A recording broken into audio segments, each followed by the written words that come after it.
Kate Riley. And I'm Dieter Benz. Welcome to our special report. Here's what's on tap. Washington State Department of Ecology's 2011 annual meeting Thursday, June 9th, 6 to 8 p.m. at the Sky Masonic Hall should be especially interesting as BNSF's General Environmental Director will be arriving from Fort Worth to address audience members, as well as State Senator Val Stevens and State Representatives Dan Christensen and Kirk Pearson. While we expect a lot of fluffy, warm and fuzzy happy talk, the truth of the matter is, BNSF has played this same number on many polluted small towns, not just Sky. This tune, played in Montana for some time now, hasn't received a very warm welcome.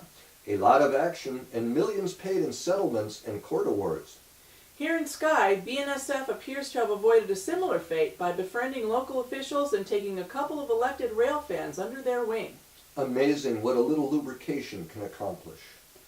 We've compiled a list of important questions and serious issues regarding BNSF cleanup efforts that have so far gone unanswered, unaddressed, and unresolved.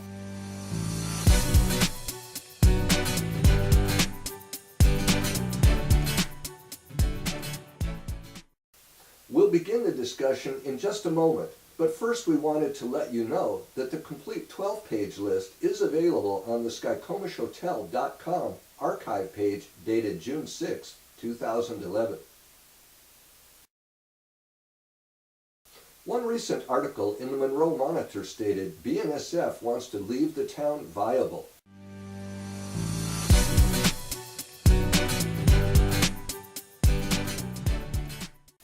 Unfortunately, the two-year Skykomish cleanup plan is now in its 6th year of physical and economic upheaval, disruption, and hardship that has left structures damaged, businesses wasted, and lives broken, all while leaving the original pollution problem essentially untouched. What are the BNSF, ecology, and the town of Skykomish doing to correct the situation and compensate damaged parties? Are properties in the cleanup zone being recontaminated? Why don't we have a real well monitoring program in place? The current program appears designed for one purpose, to obfuscate the facts.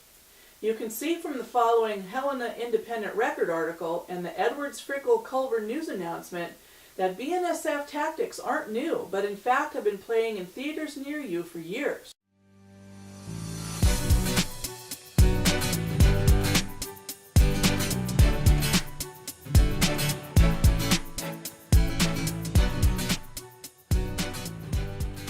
We're getting hosed.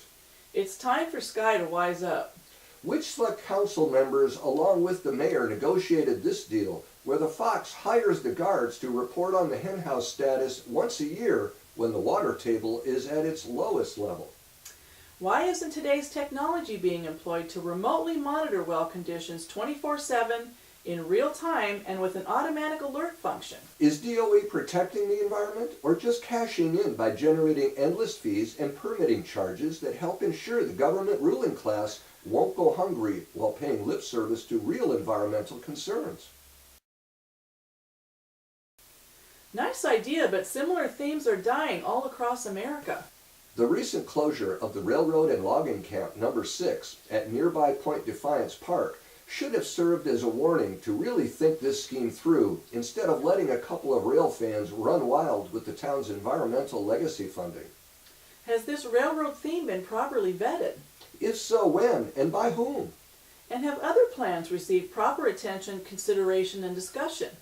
Have those with skin in the game been consulted, or is this just the latest collectivized, centrally planned, public-private, corporate oligarch-controlled economic plan from the usual suspects? It appears the railroad theme town concept will lose money, just like our Monroe shuttle bus, so what's really driving this town center snake oil? Why the big push? Is the real force BNSF's need to own or control properties situated in the cleanup zone that may be subject to recontamination? As far as I know, BNSF pretty much has everything locked up, but school district properties, the Sky Hotel, and McAvoy House.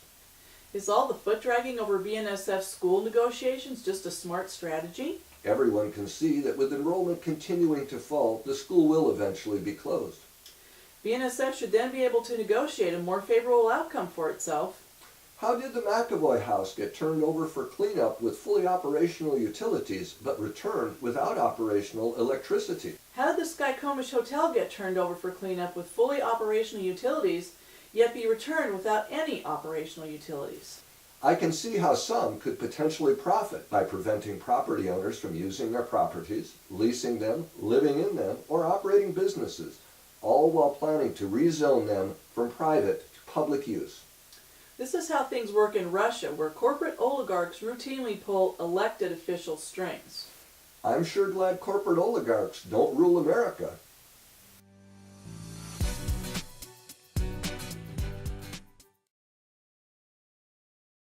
BNSF, Mayor Black, and select council members just worked out the latest of several agreements, once again behind closed doors.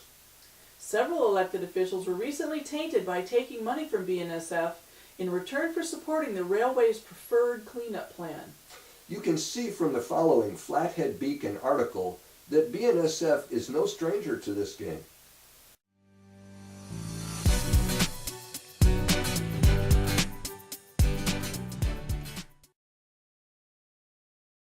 BNSF is donating transportation for an old steam locomotive and passenger car nobody wants, as mayor and council make a hard left turn from a planned multi-use day and long-term destination recreation area into a short-term railfan day or weekend destination. This new vision is in direct conflict with the economic development element of our comprehensive plan that was created at great expense.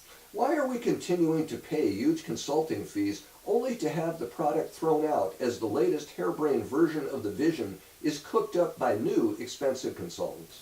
What are the overriding economic benefits to spending legacy funds on a railroad-themed town versus the alternatives? Do these old railroad relics contain asbestos that could cause future cleanup costs should mayor and council's latest version of the vision not go as planned? Mayor Black says BNSF is doing things for Sky not required by the court order. With many of BNSF's 20-plus Montana pollution sites under legal siege, it's amazing how our very own Mayor Black gets along so famously with the oracle that he, along with select council members, are able to wrangle extra beads and trinkets for Sky. Why hasn't Mayor Black's warm and fuzzy cuddle fest with BNSF yielded resolution to numerous serious issues and property damage claims caused by cleanup efforts? The mayor's January 2011 report states that at the end of the year, 2010, all properties north of the tracks that underwent cleanup had been returned to new foundations and hooked up to water, power, and sewer. That's an outright lie. Why doesn't the mayor talk about the McAvoy house and other properties which were seriously damaged? How about the Sky Hotel? In addition to having no operational utilities, it also suffered a potentially disastrous and completely avoidable foundation snafu due solely to the town's design review board, mayor, and council. Yes, two rail friends are having way too much fun traveling at taxpayer expense to promote the latest folly. Who's minding the store? Not even the simplest things are getting done anymore over at Town Hall. It started with Councilmember Henry Sladek's July 7, 2003 letter, where Henry set the negotiating stage by referring to BNSF Railway as the, quote, aggrieved party, and suggests that select council members, like himself, negotiate with this large, powerful corporation that has been wronged by the people of Skykomish. Years later, the results of such a misguided approach are becoming apparent. Select negotiators were so skilled, they got our town stuck with the former Maloney Creek East upland cleanup costs instead of leaving these costs in the hands of the real perpetrators, BNSF and DOE. They got no protection for the town's tax base. No protection for property, citizens, or businesses. BNSF and DOE money showered upon the town certainly meant there would be plenty left over to build Sky's latest version of the vision. Not going to happen. The town is already way over budget, and remaining monies are being rapidly depleted with permitting, engineering, and consulting fees before construction even begins. Well, Clint Stanovsky says more money could fall in our laps, but what's really going to happen as the Oracle and DOE prepare to skedaddle out of town? Will Sky be left with newly paved streets, period streetlights, a bunch of fresh promises, and a busted, broken economy and school district? Thanks for taking your valuable time. I'm Kate Riley. And I'm Dieter Benz.